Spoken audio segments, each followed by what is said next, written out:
Hello, everyone. I'm Dell with Healing Frequencies Music. And I did not realize until last week that I never did part 3 of the musical frequencies of the Hebrew letters. So I am going to do that tonight and add the last bit so you understand exactly what this whole thing involves. But first, I need to make sure I have my little PowerPoint presentation up. And unfortunately, I have to share my screen first and then open up the file. Okay, so we're going to start from the beginning. All right. So this is just a quick synopsis of the musical frequencies of the Hebrew letters. I'm going to put myself up there at the top and I might have to move myself around. All right. So again, this is part 3 of the musical frequencies of the Hebrew letters. So let's go to the next one. One of the things when I was first doing this, I had a paradigm in my brain of what I thought that this was going to look like. And perception, our perception can change everything. If our perception is off, even just a little sketch, then it is going to completely color how we see things. So it took me about 8 years to figure this out because I had an expectation of what I was looking for. I found, and I went through this in each of the previous 2 teachings, and I'll make sure that there is a link to parts 1 and part 2 in the description below. So part 1 is where I go through the musical harmonics. And I'm not going to go over any of that tonight because all of that information is in part 1. Now I go into a lot of detail, and if you're not a musician, hopefully it will make sense. So anyway, part 2, I talk about tuning. Tuning is adjusting pitches. That's literally what it is. And some instruments are much better at adjusting pitches than others. The keyboards and mallet instruments and guitars, once they've tuned the instrument, they can't make adjustments in the process of performing. They have to stop and they have to adjust. Whereas wind and brass instruments and string instruments, we can adjust while we're performing. So I go through a lot of that information in part 2. Part 3, I'm going to go over, it's all about the patterns. Once we find the patterns, then we know exactly what is coming next. This is where I messed up. I knew it was all about patterns, but I had an idea in my little pea brain of what I thought those patterns were going to look like. And I was dead wrong, which is why I didn't see it for a while going on. And as I say here, it's all about patterns. This little thing that you see in the circle here, and hopefully you can see my cursor, this is the Mandelbrot set. And if you zoom in on any portion of that, it just keeps going in, it's like you're zooming deeper and deeper and deeper. And then eventually each one of these goes back to another Mandelbrot set. So it completely goes back to its starting point.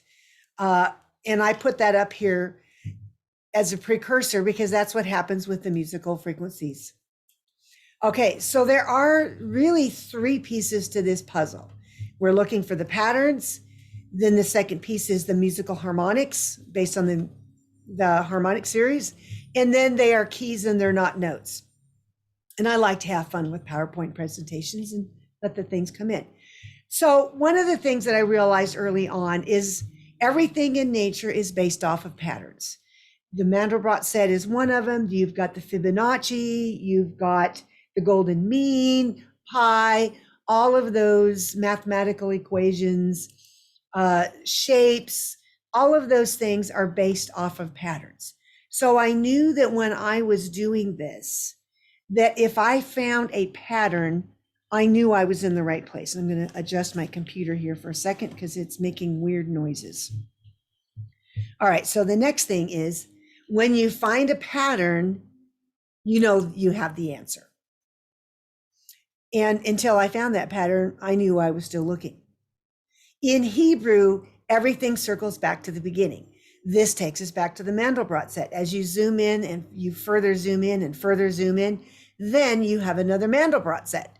Then you zoom in on that Mandelbrot set and you get all these different shapes and patterns. Then all of a sudden there's another little Mandelbrot set, and it goes on until infinity. And so that is how the Hebrew culture looks at everything. Is it's a circular pattern, which means it goes around and around, and it's a repeating pattern, which is exactly what the Mandelbrot set does. So the circle pattern of the musical frequencies fits the pattern of Hebrew thinking. All right, so now we move on to the musical harmonics. So the musical frequencies of the Hebrew letters are based on the musical harmonic series. And I'll show an example of that here in a minute. And again, if you don't understand the harmonic series, I encourage you to go watch part 2, at least at some point. After you watch this, go back and watch the one on the harmonic series. There are 3 separate harmonic series that are represented in the musical frequencies of the Hebrew letters. And I'll get into that detail as we go. The 10th harmonic of a particular series is the beginning of the next series. If you look at the Hebrew letters, which we'll see that in a minute, there are 9 letters before you skip to the next group of numbers, and then another 9 letters before you skip to the final group of numbers. That'll make more sense in a minute. And the 10th harmonic of the 3rd series takes you back to the first note of the first series. So for example, the first series starts on the note C. The last note of the 3rd harmonic series ends on the note C. So there's your circular pattern. The other thing, this is where I had my paradigms and my expectations all cattywampus. We expect that each letter is going to have a specific musical note. And that's what I thought. I thought that every letter was going to be a specific musical note. But then I realized that is not the case. The problem with that is it doesn't sound harmonious when you do that. And I'll go into some other things later on when we get there. In reality, each Hebrew letter is represented by a musical key. So the key of C, the key of D, the key of E, the key of F sharp. Amazingly enough, the key of F itself isn't represented, but you will find the note F in other keys. So that means for each letter, you have a whole bunch of notes that you get to choose from on that letter. Just like if I'm playing in the key of C on the piano, I have a lot of notes that fit within that key. Not that all the other notes don't fit in there, but there are some notes that are more important than others. They establish the key. So this goes into the next thing. All notes of any key are represented, whether that's you're in a minor key, a major key, a mode, Phrygian, Mixolydian, Dorian, all of those modes in the 3 versions of the minor, harmonic, melodic, and natural minors. You can consider any of those as part of the key. So some notes are more important than other notes for each letter, which I kind of said that a little bit earlier. And it's generally the notes that are in the first 6 partials of the harmonic series, or even in this case, the first 9, and even up to the first 10. All right, so the Hebrew letters, there are 22 letters, and we'll get into that here in a minute, of the Hebrew alphabet. Some of them have 2 forms. They have a final form and they have a regular form. Okay, so each of them is necessary to complete the pattern. So every letter represents a musical key rather than a specific note, which I have said that. All right, so let us take a look at the Hebrew alphabet. You will notice right here are the first 9 letters. This is the Gematria. A Gematria is, our fancy terminology now, is numerology. So for example, the letter Aleph, it's assigned the numerical value of 1. Beit is 2, Gimel is 3, Dalet is 4, Hey is 5, Vav is 6, Zayin is 7, Het is 8, Tet is 9. Then when you go over to this next category here, the next 9 letters, you will notice that they've just added a 0 after that. So Yod is 10, Kaf is 20, Lamed is 30, Mem is 40, Nun is 50, Samech is 60, Ayin is 70, Pei is 80, and Tzadi is 90. Now, normally the first 22 letters go up to the Ta. So but then these last 5 are the final versions.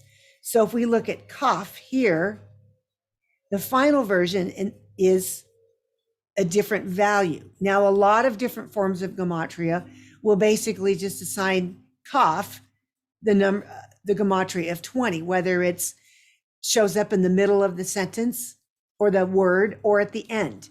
So you use the final versions of these 5 letters if that letter appears at the end of the word.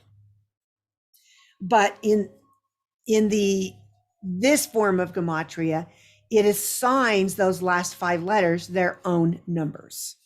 So you're going to see here's in the third group, Kaf is 100, Resh is 200, Shin is 300, Ta is 400 or Tav.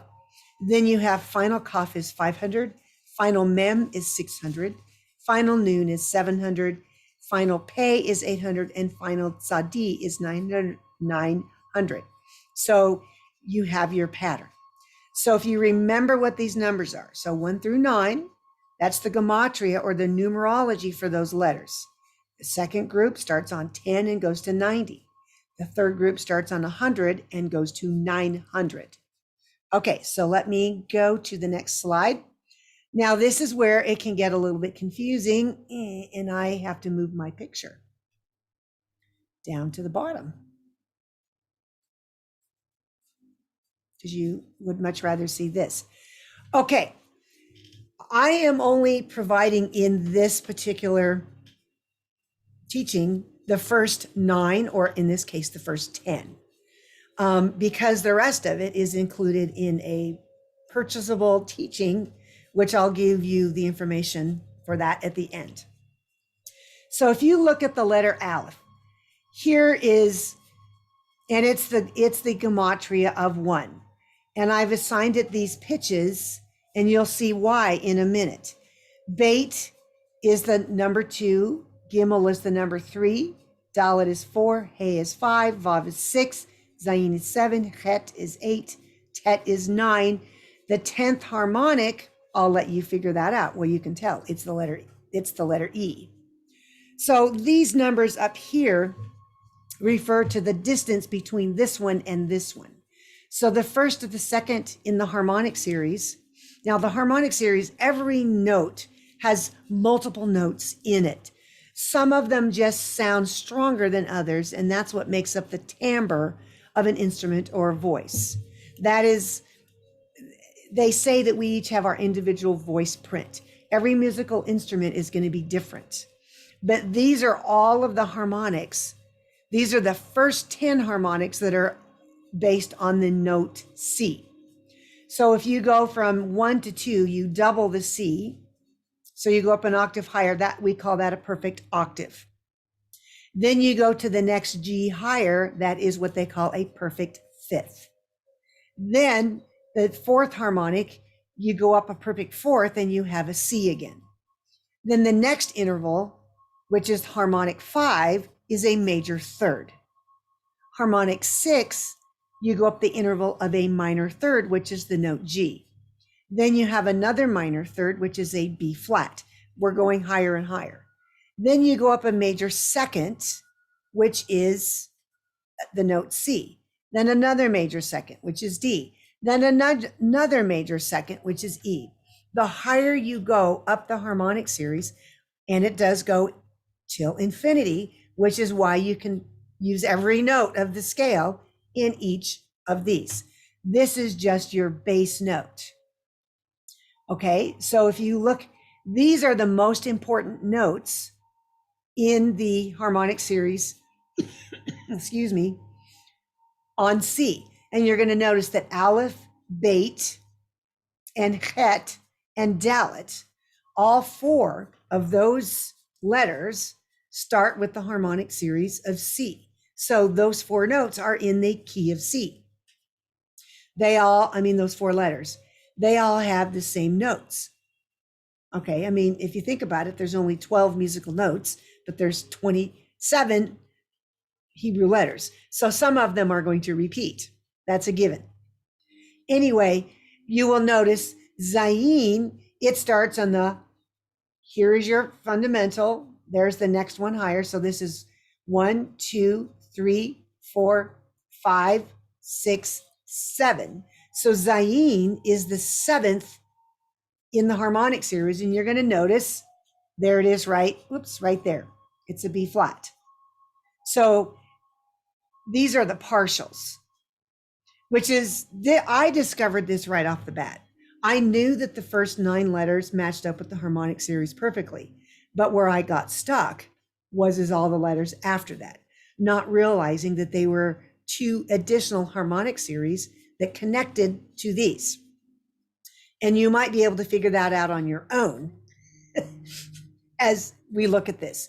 You're going to notice here that the musical frequencies of the Hebrew letters are based off the musical harmonic series, as I said before.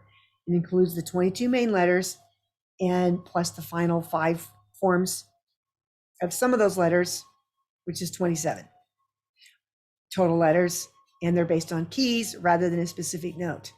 Yes, this is the most important note for each of these letters, but all of these other notes can be used.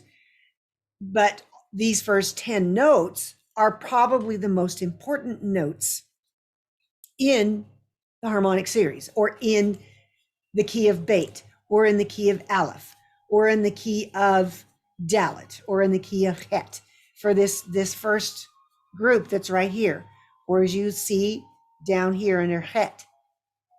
Those are the most important notes. So those are the ones you'll want to play the most. Interestingly enough, if you take a C and an E and a G, you have your major chord. So right off the top of the bat, within the first 5 harmonics of any note, you're going to have a major chord. I find that rather fascinating. Okay, we're going to the next one. Now, again, this is a sneak peek of what this looks like. And I'm pretty sure I have some little thingies that I have saying here. Ooh, each letter has a Hertz number and a Gematria number. You're going to notice here, this is the partial number on the side. So Aleph here, but it also matches the small number Gematria. So if you just take the zeros off of it, you have 1 through 9 for the first group, 1 through 9 for the second group, 1 through 9 for the third group. Okay. Now, a lot of people ask me, why does this not fit within the 444 concert pitch? You're going to notice if you take the number 1 and you turn it into a Hertz, or a specific musical frequency, it is a C 3 octaves lower than the lowest C on the piano. I think it's 3 octaves, almost 3 octaves, maybe 2.5. In the 432 concert pitch, it's exactly the number 1, or 1 Hertz. In the 444 concert pitch, it's 1.027 Hertz, which, the lower you go, the closer the numbers are going to be. And it's the ratio, the ratio is the same between here and here as it is as you get higher. But you'll notice all the way down this list in the 432 concert pitch, look how close these numbers are to the actual Gematria. Whereas the 444 concert pitch, they're sharper. So the higher the number is, the higher the pitch. Now you're also going to notice here that these notes here are the exact match with the harmonic series of the first 9 letters of the Hebrew alphabet. And again, I show you on here the difference between 432 and 444, which will go into a tiny bit of detail here, but most of that I do in, I think it's lesson or part 1 of this. And again, the small number gematria is just basically reducing everything so that it's under the number 10. So, but it actually lines up with the partial number. And you'll see here the musical frequency. I put, there's the actual hertz. And 7.21 is quite a bit sharp, but that's if you're using it according to equal temperament, which we'll get into that later. So anyway, each letter, there's a Hertz number and a Gematria number. So the small number Gematria is also the harmonic series number, which I think I've already said that. And the closest concert pitch is A432. It is the closest, which I find rather fascinating because the A432 concert pitch tends to fit numbers and sacred numbers and numbers in general that are within the earth itself, that have to do with the earth. Measurements of the earth, sacred numbers, the shapes, like tetrahedrons, squares, circles, all of those. If you take those numbers and you put them into a musical frequency, they're just pretty much right on the money with a 432 concert pitch. Anyway, I don't find that too strange because I keep running across it. The next one. So why don't the numbers match? Musical pitches come in varieties, just like colors come in varieties. If you're looking at, well, you can't really see what I'm wearing, but I have like 3 different colors of reddish in this little jacket that I'm wearing, but they're still all reds. So the note C is going to have a variety of sounds just because there are a lot of sounds, just like the Hertz numbers. My piano at school is so low because it keeps getting colder and colder and colder in there, that the C on it keeps getting lower and lower and lower and lower. So when we're in lessons, I have to have everybody pull out their instruments so that they can play as low as the piano, but it's still a C. It's just a different variety of how C sounds. So again, colors vary depending on where they fit within the color wheel, just like musical pitches change and adjust depending on where they are in the pitch wheel. So musical frequencies are the same as colors. One note can have at least 100 different pitches because there's 100 cents between one frequency and another frequency in Hertz before it actually becomes the next frequency, which is why we have so many different concert pitches. So just to give an example, equal temperament, and you can't see it on this picture because the word temperament's out of here. Equal temperament means that the distance between every note is exactly the same. Okay, you're going to notice here they're divided into 12 equal pitches. And so in the 432 concert pitch, especially if you're using a different temperament, those numbers are going to be slightly different. If you remember, the B flat was 7.21, but the Gematria was 7 point, or just plain 7. But in equal temperament, it's a 7.21. But who knows what it is in a variety of different temperaments. So here's another temperament. This is a Kernberger temperament, and you're going to notice all these numbers here. So there's these notes here are closer together. So these are not equal. Now, if we take and look at another one, this is Verkler temperament, I believe, and you're going to notice that you've got a lot of variety in how different, or the distance from one pitch to the next is. Here in equal temperament, they are all equal. You'll notice that they're all the same notes, C to G to D to A to E to B to F sharp to C sharp. But the difference here is the distance from F sharp to D flat in this case is not the same as F, they call it C sharp here, but C sharp to D flat, and D flat are the same note. It's a minus 1/12 here, but here it looks like it's a 0. And here, F sharp to C sharp here is also a 0.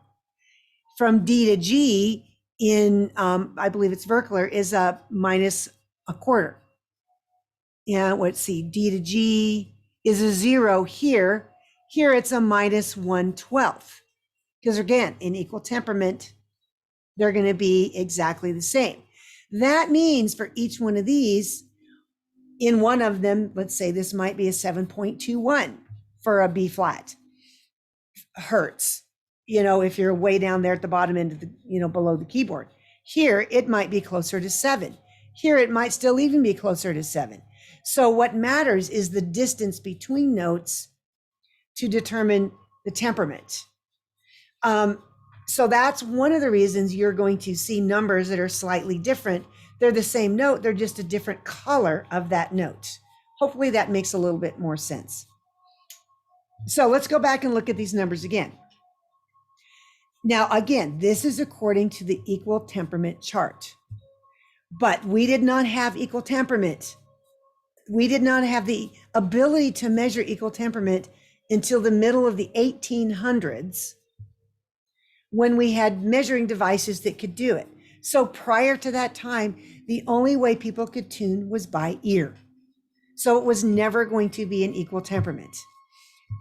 And if you are looking at a form of just intonation, which means the distance between notes are going to slightly vary, it's probably going to be closer to 7.1.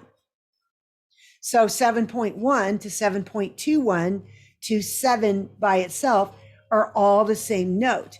Here it's lower. This is slightly higher. This is even higher yet, but they're all a B flat. They're just higher. I mean, again, remember, the higher the frequency, the higher that note is.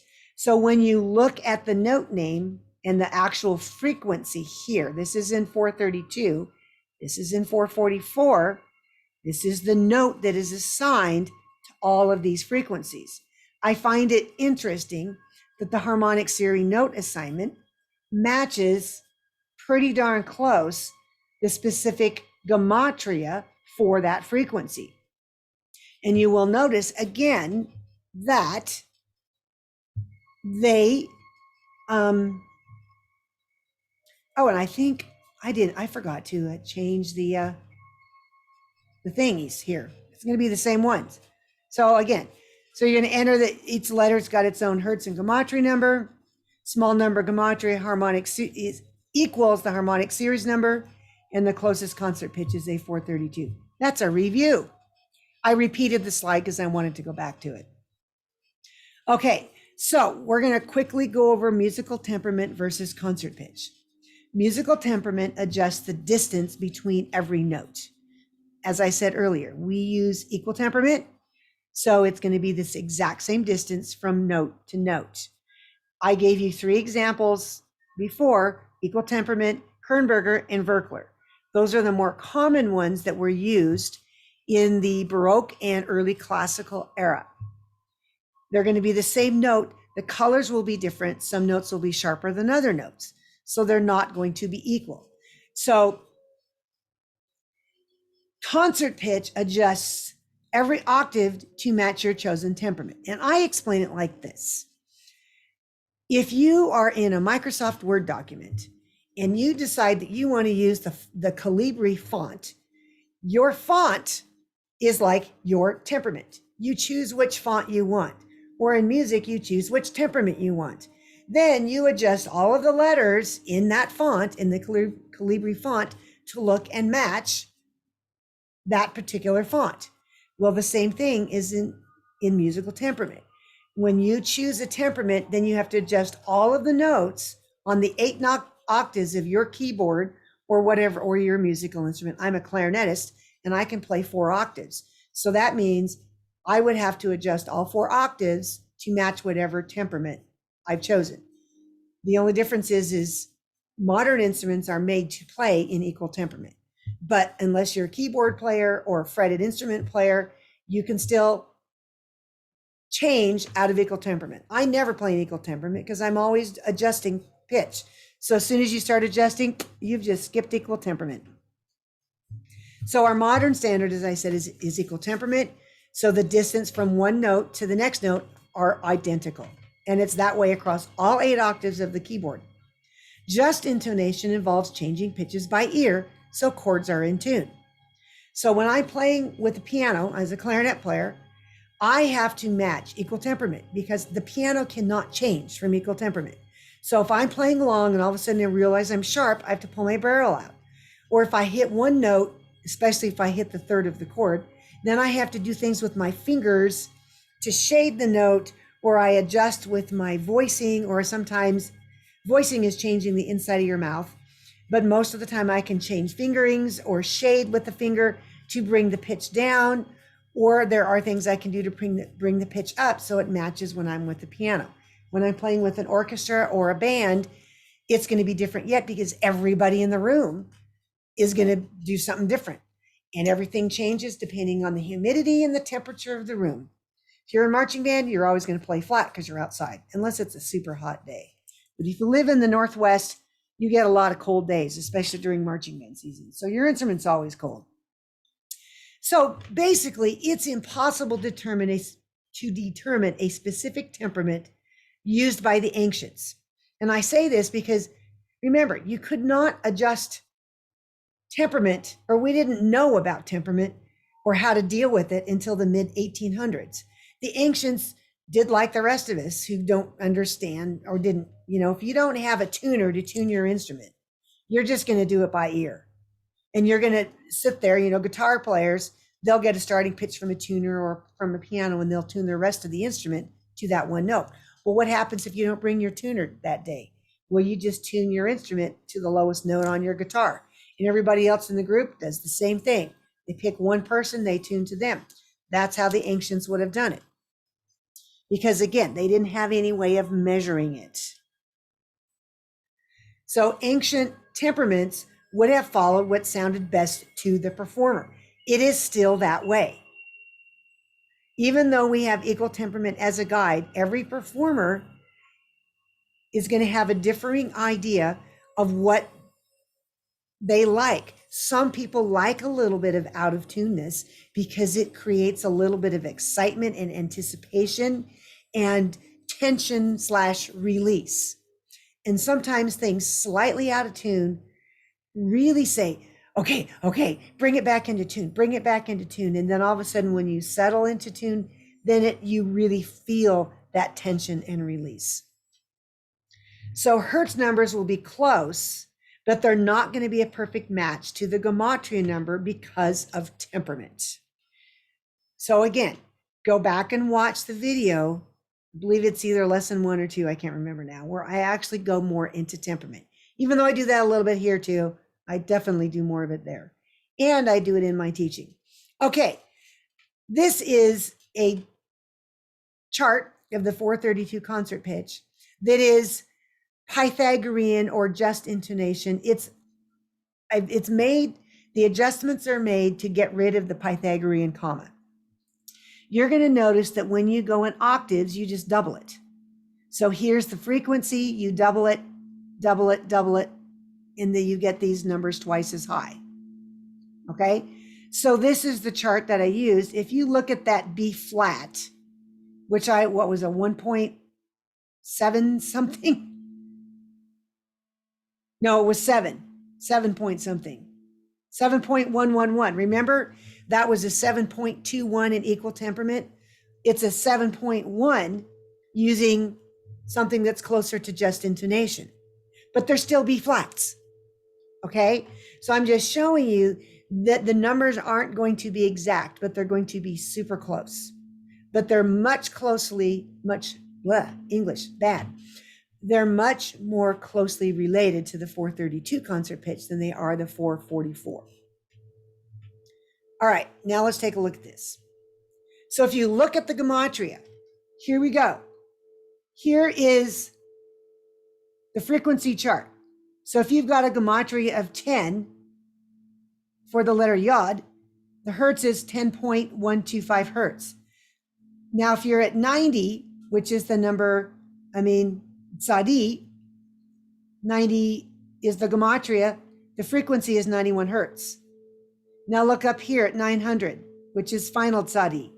This is the Gematria of 900, the Hertz is 910. Okay? So you're gonna, if you look at all of this, you are going to see how closely these numbers match. 512, that is hardly any difference. It's the same distance from 50 to 51 Hertz as it is from 500 to 512. It's the ratio between them that is the same. All right, now I'm going to add the next one. Now, if you look and you compare this 432 chart, there's the 711 Hertz for that B flat we saw earlier, which 7.21 if it's an equal temperament. Now, again, this is the equal temperament chart. And then later on, I believe I did this because I did these again off equal temperament numbers. This is off of just intonation of a version of just compared with Pythagorean, somewhere in between those. So if we look at 810 Hertz for this letter final pay, let's go find 810 Hertz on there. It's 820 here, and it's a G sharp or an A flat. That is really pretty darn close. It's going to sound really close to the same note. So again, if you see this and think, well, why isn't it exact? It's going to change. Again, here, it's a B flat, 707.21 Hertz.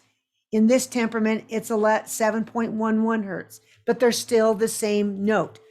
This 7.1 is just lower than the 7.21. That's the whole point of showing you and comparing these two charts.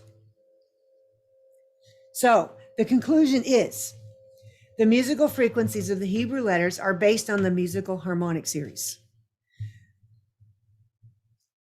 The musical frequencies of the Hebrew letters closely match the A432 concert pitch, which also represents numbers and patterns found in nature.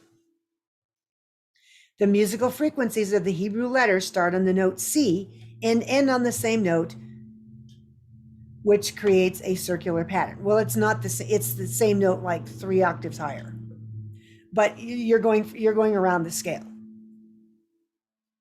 The musical frequencies of the Hebrew letters are based on musical keys, not specific notes.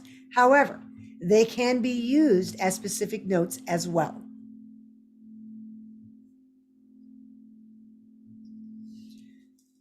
And the thing I say here is think about King David. Would he have played or sung a song or a melody using the same note for every letter? So he didn't know that the letter Aleph was a C.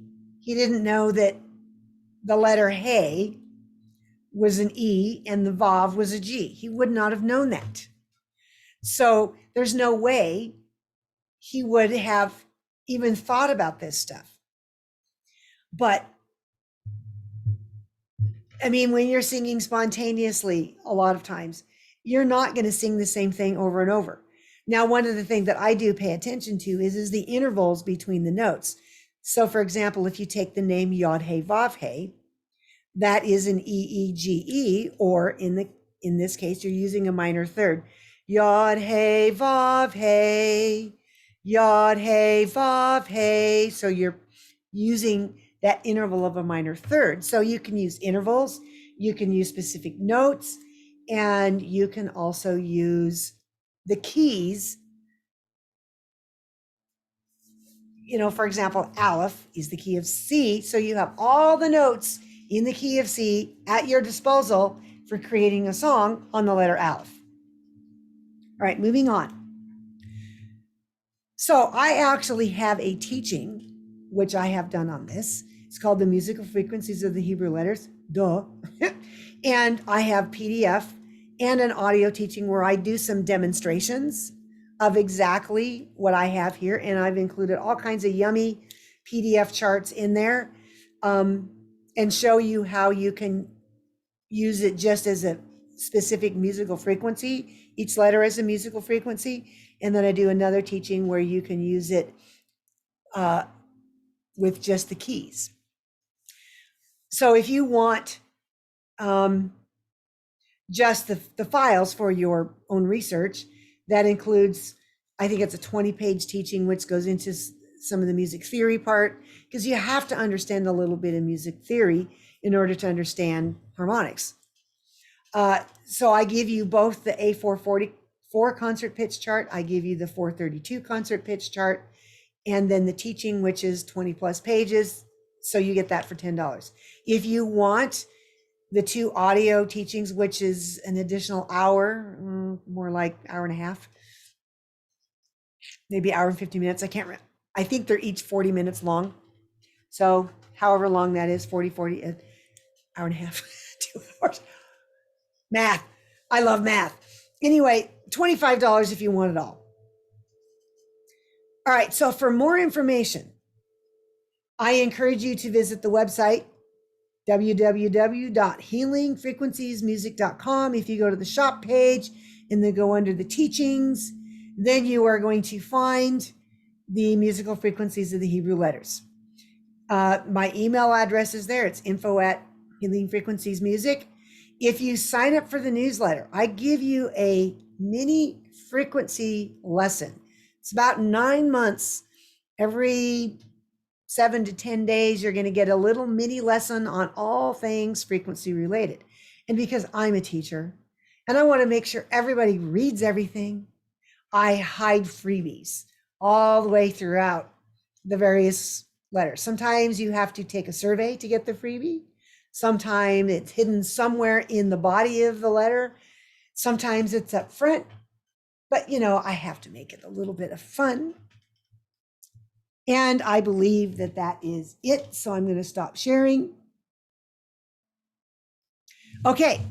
I encourage you, if you have any questions, you now have my email address. Yeah. You have my email address. If you want to know anything more about the musical frequencies of the Hebrew letters, where I go into more detail of the other thingies, make sure that you check that out in the description below. And sign up for the newsletter, where you'll get a bunch of information on this as well, plus all things frequency related. I'm not even going to give any hints. You just need to sign up for the newsletter. Okay, thank you very much. Hopefully this fills in any of the blanks from the previous 2 teachings, and we'll see you in the next YouTube video. Have a bodacious day.